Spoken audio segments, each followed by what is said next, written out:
Welcome to Who Knows? Today we'll be warping into the weird, wild, and wonderfully offbeat world of the 1993 film Super Mario Bros., the first ever live-action movie based on a video game. Buckle up, because this one's got more twists than a Koopa shell in Mario Kart. Before we hop into the facts, let's take a moment to talk about this legendary cinematic oddity. Super Mario Bros. Was supposed to be a slam dunk. It had a beloved game franchise, a big budget, and actual stars like Bob Hoskins and Dennis Hopper. But instead of a power-up, it bombed harder than a bob-omb with a short fuse. Critics didn't get it, fans didn't want it, and the box office, let's just say it went down the wrong pipe. But despite the chaos, and maybe because of it, it became a cult classic. Its dystopian sets, bizarre character interpretations, and behind-the-scenes madness gave it a strange legacy. It's important because it paved the way, or at least awkwardly stumbled down it, for the entire genre of video game movies. So whether you love it, hate it, or don't even understand it, there's no denying Super Mario Bros. Made history. If you love weird movie trivia, don't forget to hit that like button and subscribe for more cinematic chaos, one Who Knows at a time. Now let's go, but before we jump into the pipe of knowledge, let's get punishingly clever. Stick around until the end for a final mushroom-sized joke that'll hopefully make you laugh out loud. Fact 1, Dennis Hopper was not a fan.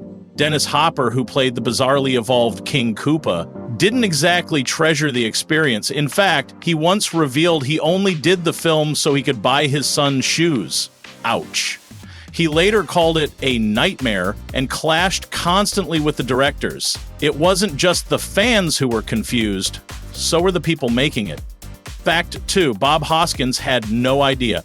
Bob Hoskins, who played Mario, didn't realize the movie was based on a video game until his son told him. He would go on to call it the worst thing he ever did.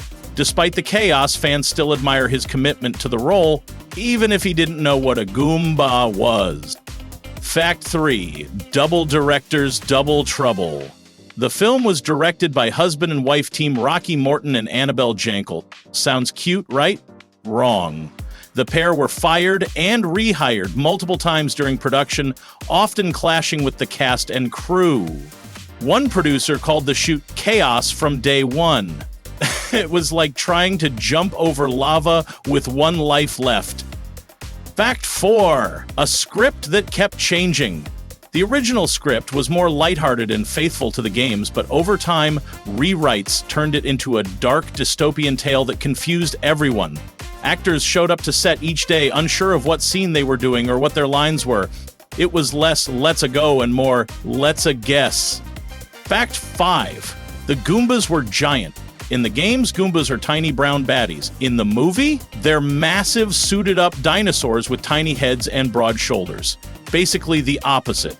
The design left fans scratching their heads. The only thing they had in common with the game Goombas was that they existed. Sort of. Fact 6, a fungus among us. Remember the mysterious fungus covering everything in the film? That was originally meant to be King Bowser's devolved form. Yeah, the movie's villain was literally hanging from the walls the whole time. It was supposed to be deep, symbolic, and sci-fi, but mostly it just grossed people out. Fact 7, Yoshi was animatronic. Yoshi made a brief but memorable appearance, looking more like a baby velociraptor than a cute dino pal. He was actually a sophisticated animatronic puppet with 64 separate controls. The result? A realistic, if slightly terrifying version of Yoshi that took 3 puppeteers to operate. Fact 8, it was filmed in a cement factory named Dinohattan. The dark industrial world of the Koopas wasn't a soundstage, it was a repurposed cement factory in North Carolina. The gritty industrial setting gave the movie a unique look, even if it didn't scream Mario. It did, however, scream something. Fact 9, the post-credit tease was weird. Long before Marvel made post-credit scenes a thing, Super Mario Bros. Tried its hand at one. In it, 2 Japanese businessmen pitch a video game based on the Super Koopa cousins, Iggy and Spike. It was bizarre, meta, and left everyone wondering, why? Before we get to the final fact, don't forget to like, comment, and subscribe. And Don't forget to check out our other videos to learn more amazing things. Who knows what you might discover? Oh, and don't coop up your laughter. A special joke is coming up at the end.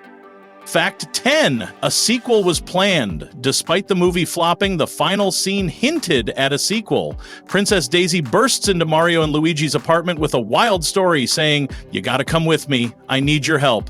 But alas, there was no level 2. Fans would have to wait 30 years for another Mario movie, this time animated and much more well-received. And because this movie was so crazy, let's get crazy ourselves and turn it up to 11. Fact 11. I'll have a shot of worm, please. Actress Fiona Shaw, who played the villainous Lena, had quite the wild ride, literally. In the nightclub scene, Lena downs a shot with what she thought was a fake worm. Spoiler alert, it wasn't. She only realized it was real when it started wiggling against her lips. Grossed out, but ever the pro, Shaw held her composure until the directors asked her to do it 3 more times. Let's face it, Super Mario Bros. May have been a total misfire, but it's got heart. It dared to be different, even if different meant confusing everyone involved. It was a wild experiment in early video game cinema, and even if it didn't quite stick the landing, it did something no one else had done before. In the end, maybe that's why people still talk about it, and maybe why you're here watching this right now. I saw this film back in 1993 and watched it again to remember what I had forgotten. I love seeing all the practical sets in a film this big, which is something I miss in films today. I can only imagine the stress and insanity on this production, which was one reason why Bob Hoskins and John Leguizamo started drinking during filming. But this movie is still just plain bizarre and weird.